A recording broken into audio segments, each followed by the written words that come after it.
playfulness and curiosity. This new superpower called persuasion. They're the rules of the world, and then here's the rules for us. What does rich mean? Stories and wisdom. Welcome to the Stories and Wisdom podcast. Today we are honored to have with us Carey Davidson, author of the 5 Archetypes, Discover Your True Nature and Transform Your Life and Relationships. She's also founder of Harmon Labs and an internationally sought after resilience coach and educator. I met Carey at a gamification conference as she was doing her sessions, and it was really fun. It was also eye-opening in many aspects, and the kind of connection she was making with the people who were there was awesome. And we had further conversations on how we could collaborate. We haven't figured out where exactly yet, but then we knew that we would want to engage. So it's very exciting to bring you back and have a chat. So Carey, really excited to have you. Welcome to the Stories and Wisdom podcast. Thank you, Pradeep. It was wonderful meeting you at that conference, and I'm really excited for what might emerge from this conversation. I can't wait to see what it is. Yeah. Could you help us get started by what your work is around? What are these 5 archetypes and what motivated you to develop this model? Yeah, so the 5 archetypes is a system of behavior change. It is based in ancient Chinese philosophy of these 5 forces at play within us at all times, that when they're in balance, we do great things. We get things done. We don't get stuck. When they go out of balance, we feel inert. We don't know why. We get confused. We make up excuses for conditions that need to be met before I can change or before I can try that new thing. And when you understand the breakdown of these 5 archetypes within your own nature, you can predict the very thoughts and the circumstances within an environment that will trigger you to get stuck, and then how to very quickly shift them so that you're constantly learning from the past rather than getting stuck in it. And you use it to accelerate momentum and make a better future. So like what that might look like in a marriage would be if you and your spouse are always fighting over the same thing and it just gets old and you feel like your relationship is grinding to a halt over who didn't wash the dishes or who left their dirty laundry on the floor again. Rather than using this system, it allows you to see, why do I even care? Why am I taking that personally? Why am I allowing that to grind our relationship to a halt? And what can I learn from that to create a better future for us so that we never talk about that again? And then what made me do this? Well, I would say I've been a student of relationships my whole life. As a little child, I remember watching grown-ups not get along and wondering, why aren't we getting along? Why aren't we living in joy? Like from a little tiny thing. And my first career was in HR. And in HR, I saw that play out at work. And I'm like, these are grown-ass adults. What is going on? And the systems available to us, the gold standard, that were coming down through Ivy League universities saying, this is how you teach communication. This is how you teach leadership. This is how you teach management and teamwork.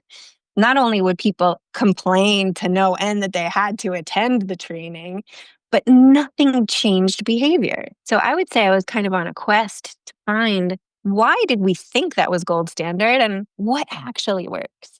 So that's kind of when I found it, I was like, ooh, I'm going to make this my life's work. Thanks for sharing all of that. But I'm going to make that even more concrete for our listeners by sharing even a personal example. And I'm not sure this is a great idea, but after we had met, we were intrigued enough that I introduced my co-founder to you, and then we had a call, and you were kind enough to actually give us an evaluation and then a follow-up call on this. But the summary of that was like, you literally said, there is no way you guys can work with each other. You're polar opposites. However, if you can figure out how to work, there is nothing like it. And you can do a lot of different things that many would not even attempt to go near. Yeah, I love that example. That was super fun with you guys. So we have these 5 forces within us, and they correspond to the elements in nature: fire, earth, metal, water, wood. They exist in relationship to one another. We have all 5 of them. They correspond to our organs. So it's not like some people are walking around with just a liver and other people walk around with just a heart. We have all of them. And they relate to each other to keep us resilient to problems in the interior, exterior environment so we don't get off balance. Now, according to the five archetypes, like this ancient Chinese theory, we are born with one that kind of leads the way. And we're at risk for only seeing the world through that tiny, limited perspective and believing that everyone else should too. And when we are awoken to that truth, it allows us to let it go. So if we're not awoken to it, then the way these relate to each other, some are challenging. So like fire and metal can butt heads, so can fire and water. And so the way, for example, you might see the world or a challenge or want to build a company from the perspective of build it, let's think outside the box, let's do it fast, let's fail fast because that's how we learn. Whereas metal, on the other hand, is all about, well, wait a minute, stop. Let's look at all the pieces. Let's take it apart. Let's not rush into anything. Let's practice till it's perfect. I don't want to submit it if it's not perfect. So you can see like those two perspectives, if they're only seeing the world through their limited perspective, will create pain in the intersection. So between you, but also in yourself by constantly trying to push your agenda and not getting anywhere. So if I see someone's five archetypes questionnaire results, I'll never have to meet them. And, if I was told like, hey, here's our strategy, here's what we're trying to build, I could say like, here's what you're at risk of believing about how it needs to happen. Here's how to become more holistic in your thinking in a way that inspires everyone to join together and dignify and celebrate the beauty that everyone brings and also get it done on time. So I don't know, did that clarify it a little bit? Yeah, absolutely. Thanks for sharing all of that. Let's go to our first segment. The segment is called Memoir Moment.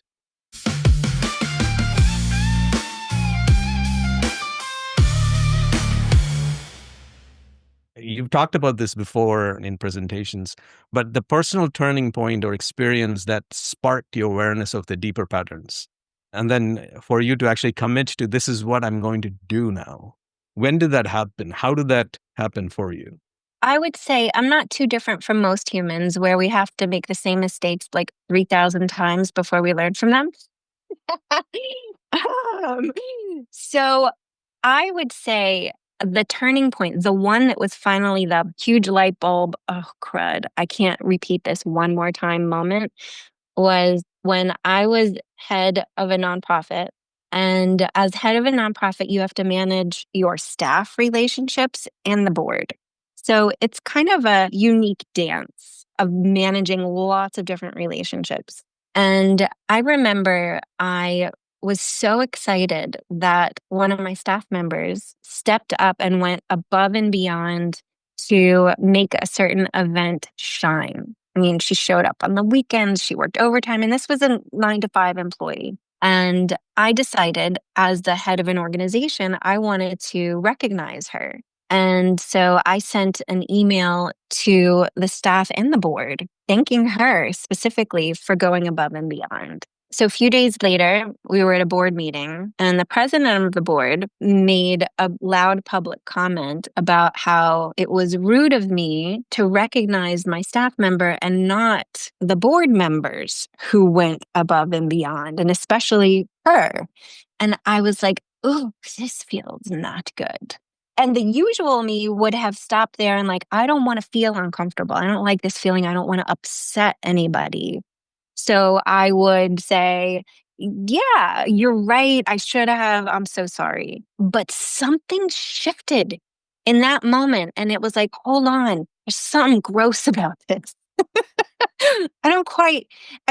It hadn't manifested in a clear thought yet. It was still a huge feeling. But for some reason, instead of just saying, yeah, I actually stood my ground for the first time. And I said, I remember my exact words, but I basically stood up for the fact that, hey, you hired me to run an organization.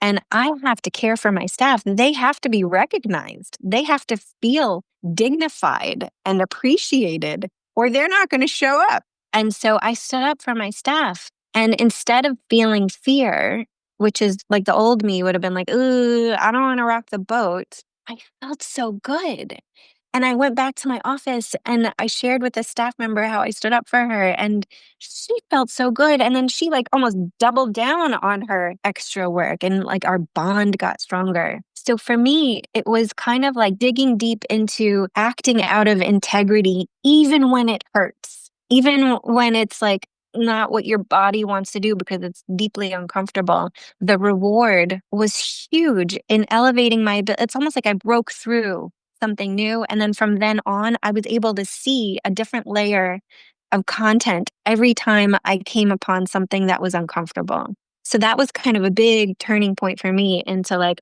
hold on, I have to help people live with integrity to higher values, even when it's hard. And who teaches us that?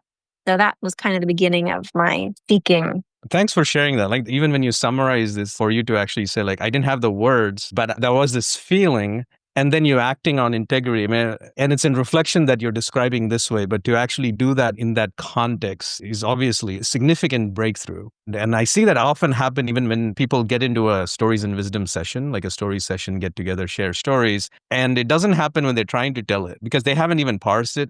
This was not a question they were expecting. And then they experience, they say it.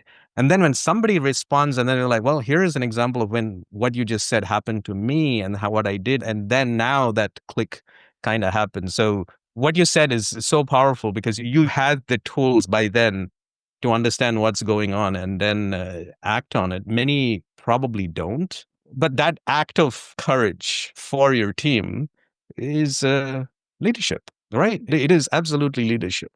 And a role model, because now the staff member since then is probably having staff members working for her. And she says, well, Carey did it for me. I'm going to obviously do that for mine because that is the norm. Like you've kind of moved the norm over to, I'm thinking of words that I can't say, but let's not support the people who are already privileged and know that, they are in power. Like the people who are actually in a volunteer situation and doing the hard work and don't have the board seats need to be recognized significantly more because, hey, they don't have a board seat. It's a subordinate and shouldn't be treated like a minion. Yeah, absolutely. Absolutely. And you're right. It's important to stand in your courage to set an example because when we don't, that's the example. People are watching leaders do that and they're like, that's how I get to be a leader. That's what a leader does.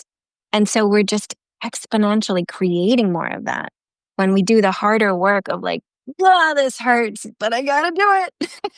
Yeah. And systemically, that's where we get into is you're going from a help understand and then understand each other. And so you can put your mind to what's happening. The way we kind of approach do you have to have it happen to you, somebody else's story and somebody else reflecting on it? When you're just seeing that is a case study for you to act differently than you normally would when it does happen to you so that you don't need all the scars. That's where we're going, like role modeling, or it's literally how business schools teach. And like if you had to wait for the same scenarios to happen to you, progress will not happen. But a case study for somebody else is just like, oh, that's what I have to do. And you have more options.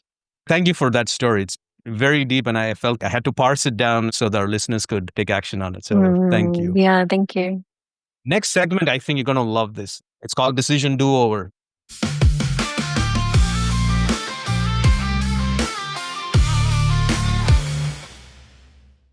Is there any decision that you'd want to share that taught you that I would do that differently and I wish I had not done that at that point that you'd want to share here? Again, from a sense of role modeling and example setting for others. Yeah, well, I would say this one is more of a parenting role model, like rather than like a work scenario. Although I'm sure if this was showing up in my marriage, it was showing up everywhere.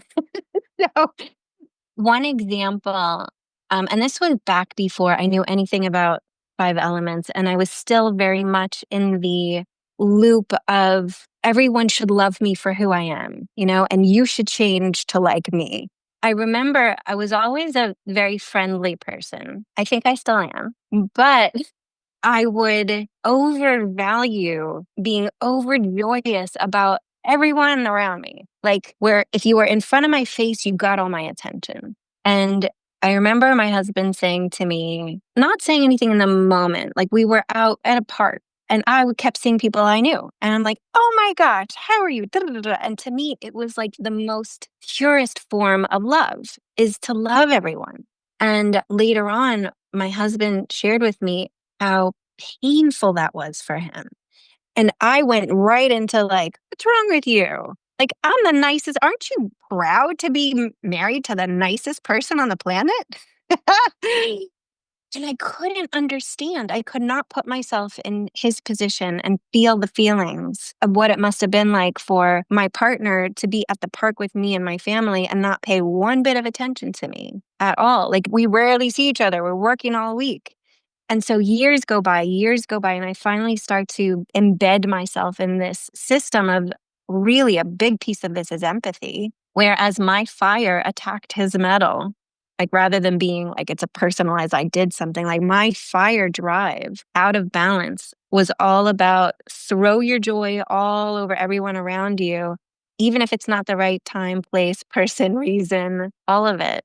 And I was able to then identify with the real pain that brought up in my partner at the time. And it softened me to the role I played in the breaking apart of my first marriage, rather than like, I'm a victim of someone who didn't notice who I was. And I was like, oh, hold on a minute. That was kind of a moment that woke me up to my responsibility, even though it feels like I'm just being so nice. My fire can actually cause pain, real deep pain. So if I had the choice to do it over, I would have found the capacity to be more present when someone shared with me that something I did in their perspective caused pain, and honor the fact that for them, they're having pain, even if I don't understand it.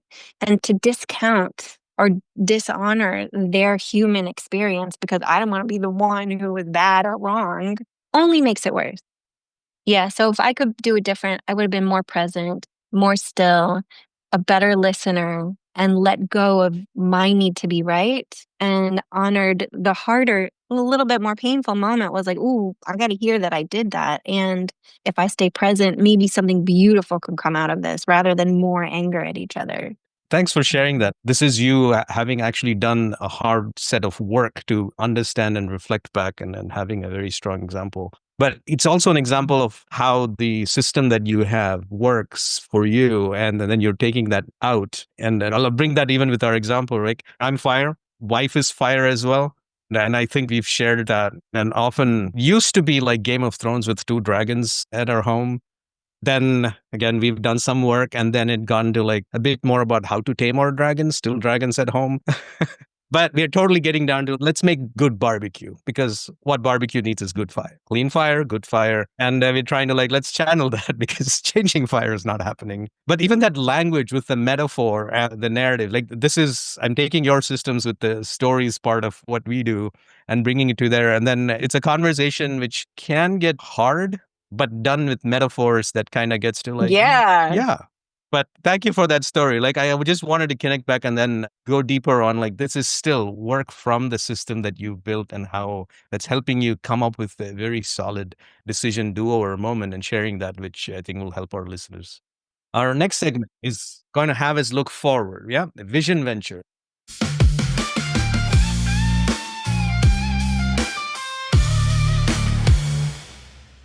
I know you're always working on also the next frontier of what you're trying to do, and you're very excited about that. So what's a direction or a project that you're moving toward that's energizing you, and in the context of a 3-year horizon, maybe?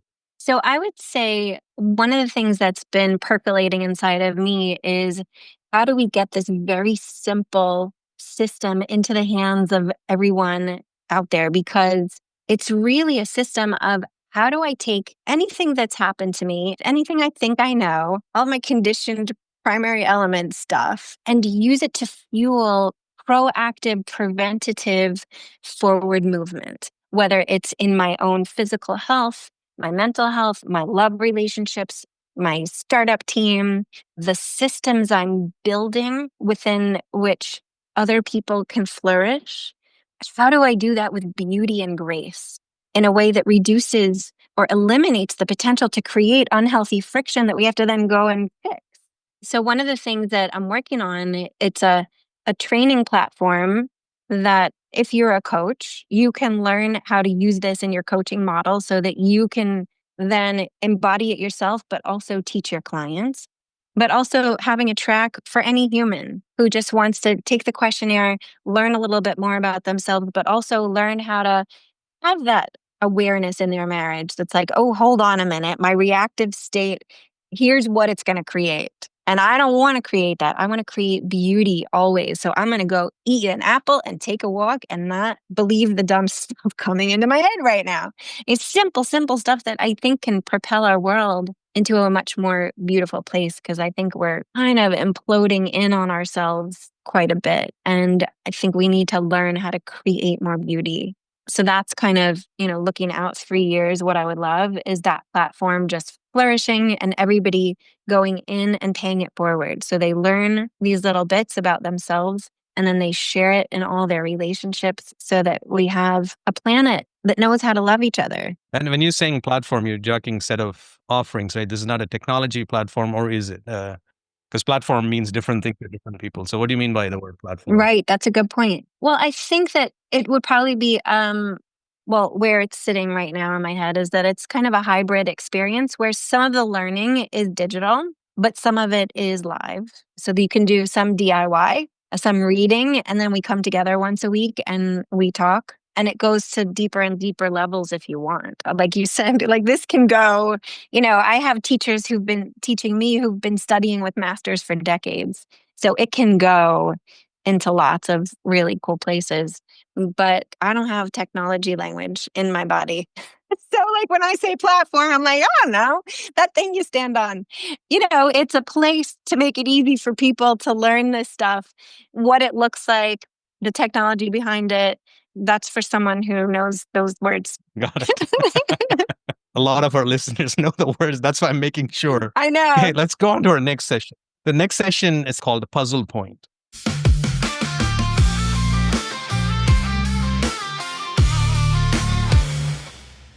What's a question, tension, space that you're actively grappling with in your current work or in thinking in general that you want to share? So since Five Archetypes is a relationships model, it's all about the relationships within us and between us. It's the invisible stuff between that the dynamics going on that motivate our choices. So I've always been curious to create a product that helps people either dating and looking for love or early in love. And I've launched a 6-month case study with a group of people who are currently dating and who are at their wits' end. We found the people really struggling, like the apps aren't working, the advice isn't working, the coach isn't working. I'm pushing 50 and I still haven't been married. Like, I don't want to be single my whole life. So one of the challenges I'm grappling with is, what's the product? I'm running them through my curriculum like I would if I was working with a client. People in corporate will, almost always come to a workshop or, an event that I'm doing and they'll be like, that sounds like my husband. I'm like, yeah, a relationship is a relationship is a relationship. So I'm running them through the curriculum. And as the give back for being in a case study, I'm asking them a lot of questions about their experience of what I'm teaching. And so I'm getting a lot of feedback about what works, what doesn't work, how often they need to hear from me, all those things. But my challenge is, how do I productize this? What do I do with it? Because I'm getting the feedback I hear from my research is that apps are not working, so like, I don't want to get into the dating app business. But what's the thing?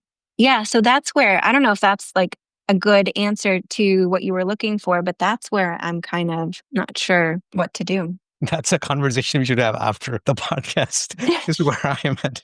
Because what you're looking for, it's amorphous. It doesn't really say, here's what it is. Like, because an app gives a very static look. It can communicate, it can engage, but it's not a growing, fluid space. So when you're thinking product's already designed, engineered, tested, and then released. That's such a solid state thing. You want flow, fluid, water, things that you can't control that can expand around. Different discussion outside we'll take, but we're going to open to the next section. It's the last one, and I think you're going to have fun with this. It's called Game Break.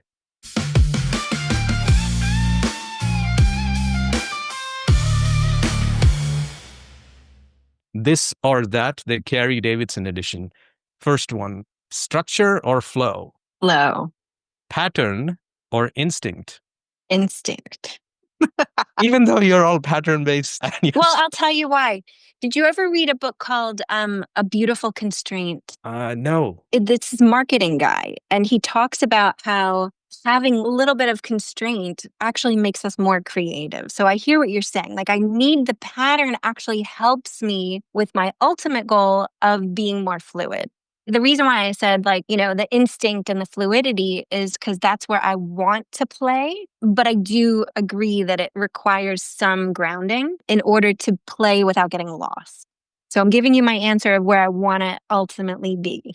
I totally get that because by the time people are listening to this, they would have heard this. But we are building the sound library for our intro, outro, and segment breaks, which is a creative work. So I was working with a friend of mine. He was an intern a decade ago with my previous startup. He's a sound engineer. And then I pinged him and I said, here's what the podcast is about. And I'm looking for something. He's like, okay, give me boundary lines for me to create hip hop and rock.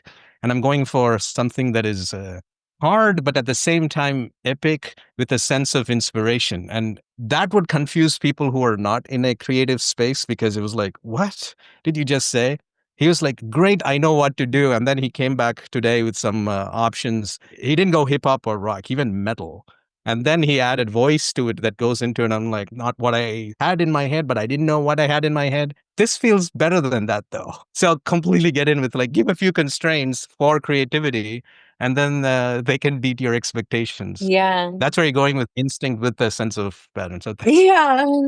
teaching or coaching? Oh, gosh. Teaching or coaching?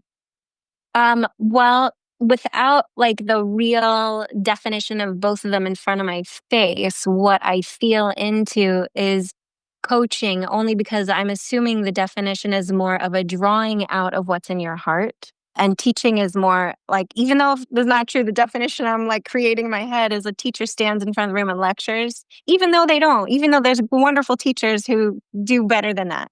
But just that's the definition I'm going with for this answer. Makes sense. Inner wisdom or outer action? I would say inner wisdom. Last one, calm or connection? Calm or connection? I feel like they go hand in hand. Because connection without calm is chaos. And calm without any connection is isolation. And so I feel like they need to be friends. Yeah, the yin and yang for you to get there. I totally get that. Yeah. So, Carey, that was our podcast segments for you. Thank you for your generous wisdom today, time, energy. For listeners ready to take a deeper dive and explore your frameworks, tools, and take the 5 archetype questionnaire, where would they go? You could go to careydavidson.com, Carey Davidson, Davidson. And I also have another website called Harmin Group, HARMIN group.com, with some similar but additional content. And the questionnaire is available on both sites, and it's free and it's fun. And I've taken it and it is fun, and do that with your co-founders or even your family members. And it can lead to deeper discussions. Yeah. For sure. So, Carey, once again, your clarity and presence reminds us that personal and relational transformation begins when we understand our patterns, not avoid them, which a lot of us tend to do. And you said that. I can definitely resonate with that, and takes work. And thank you for illustrating how compassion, awareness, and you brought in empathy, as well as the root of transforming individuals, teams, organizations, families, and the systems that they live in. So thank you a lot to everybody listening. Thank you. We'll be back soon with more stories, questions, and wisdom. Thank you, Carey, for being on our podcast. Thank you, Pradeep. And thank you for making this podcast and bringing all this information to the world. It's beautiful. And glad to be here with you. Playfulness and curiosity. This new superpower called persuasion. They're the rules of the world, and then here's the rules for us. Real deep pink. That was a very different level of inequity. What does rich mean? Stories and wisdom.